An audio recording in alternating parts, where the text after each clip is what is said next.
Hello everyone and welcome back to my channel Edmond Mendaros, and for today's quick tutorial I'm going to show you guys on how to resolve if you're coming across an issue on your Windows 11 computer with the error code 0x80070003 and the message reads some update files are missing or have problems. We'll try to download the update again later with the error code 0x80070003.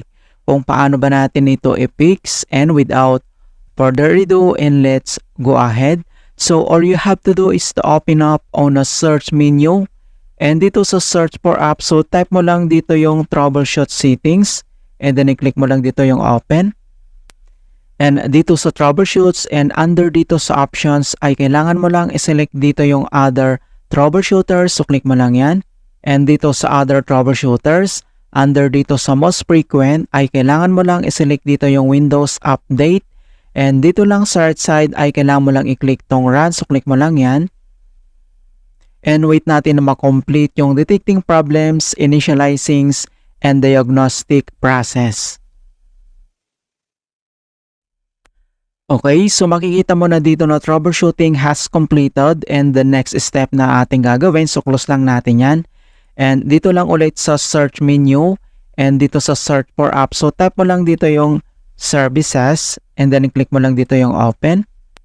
And dito sa services and services local, ang next step ay kailangan lang natin i-locate dito yung Windows Update. So kailangan mo lang mag-scroll down at hanapin natin dito yung Windows Update, and then select mo lang siya, and then kailangan mo lang mag-double click and pop up itong kanyang Windows Update properties. So dito lang sa general and dito lang sa startup type, so kailangan mo lang i-select dito yung automatic, and then dito lang sa running ay click mo lang dito yung stop, and then wait natin.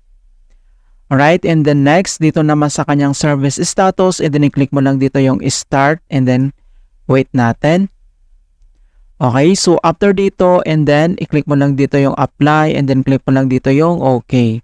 Alright, so after dito sa services, and next step natin gagawin, so close lang natin yan. So dito lang ulit sa search menu, and dito sa search for apps, so type mo lang dito yung CMD, or ito yung tinatawag na command prompt, and then kailangan mo lang mag right click, and select mo lang dito yung run as administrator. If you receive user account control, and then click mo lang dito yung yes.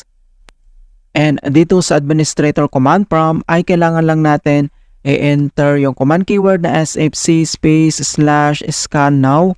So in all small letter lahat, and then yung /scan now ay one word yan, and then press mo lang yung enter.